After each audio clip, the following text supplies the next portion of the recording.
الحمد لله ثم الحمد لله. يقول المؤلف رحمه الله: وعن ابن عباس رضي الله عنهما أن رسول الله صلى الله عليه وسلم قال: لو أن لابن آدم واديا من ذهب أحب أن يكون له واديان ولن يملأ فاه إلا التراب ويتوب الله على من تاب. متفق عليه.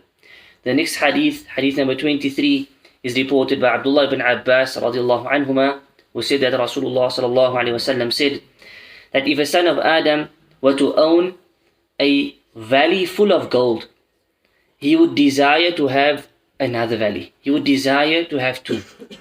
And here, Allah subhanahu wa ta'ala, firstly Rasulullah sallallahu alayhi wasallam, is showing us that the reality of insan is such that he always wants more, especially of this dunya, especially people who are seeking and make the dunya their main aim. They are never ever contented with what they have. They always want more. So even if they had a full valley full of gold, you will find they after this they start seeking for the next valley, and then the next, and then the next, and then the next, until they reach their death. Alhaakumut takathur hatta zurtumul maqabir, as Allah Azza wa Jal said, that the people will continuously compete with one another for this world until they enter into their graves. Then the hadith says, nothing will fill his mouth except turab, except this earth. Which means nothing will stop him. He will not stop. He will never be sufficed until the earth fills his mouth. Meaning when he's dead and he's buried and his body is in that grave and there's nothing left for him except that earth. This is when he comes to a rest. This is when he stops running after the dunya. وَيَتُوبُ اللَّهُ عَلَى مَنْ تَابَ. But then the hadith says that Allah accepts the repentance of the one who turns, the one who makes tawbah. Allah will forgive the one who makes tawbah. And this is as if to tell us that when we start running after wealth and we start looking for more and more and more, most of the time you will find people end up in haram. Seeking wealth that's haram, investment that's haram, looking for a quick buck, looking for somewhere there's a quick, there's quick rewards. They end up doing something haram. And nothing will stop them until they end up in the grave, except for the one who makes tawbah. So the hadith then says, Allah will accept the repentance of the one who makes tawbah. Even for the person who strove and he earned lots of haram. If he stops, he gives it up, and he makes tawbah, Allah will accept his repentance. And this hadith is in Bukhari and Muslim. The last hadith of the chapter of tawbah is reported by Abu Hurairah radiallahu anhu. In fact, let's leave this hadith for tomorrow, bi'idhnillahi ta'ala. We end off with Allah Azza wa Jal. He said, إِنَّ الْإِنسَانَ خُلِقَ هَلُوعًا. Indeed, mankind was created impatient.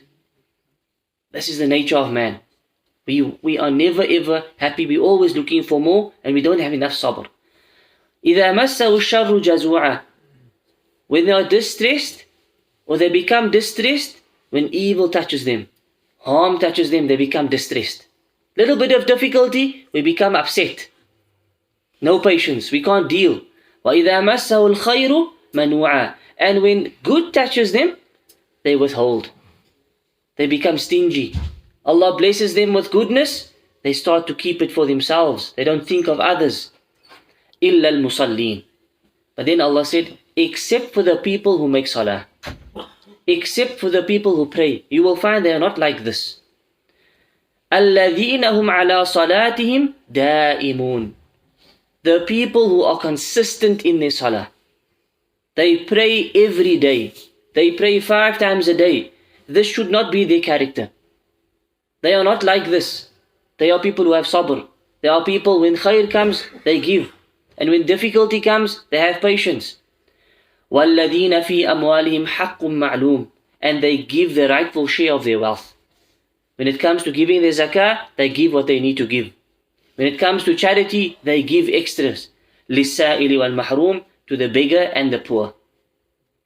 So these ayat in Surah Al-Ma'arij, Allah Azza wa Jal is describing for us the description of the believer. How he should be, how he shouldn't be. He shouldn't be that one who's clinging to his wealth, stingy, greedy. It makes him fall into haram, as the hadith spoke about. He'll never be happy, no contentment, until his mouth is filled with turab, with earth. But he's the one who prays, consistent. He gives what he has to give. And he's not the one who falls into this trap of, running after this dunya. Wallahu musta'an. However, even if we did, Allah accepts the repentance of the one who makes tawbah, the one who turns. And this is the point of this hadith. Wallahu a'lam. وصلى الله على نبينا محمد وعلى آله وصحبه أجمعين. سبحانك اللهم وبحمدك أشهد أن لا إله إلا أنت أستغفرك وأتوب إليك. السلام عليكم ورحمة الله وبركاته.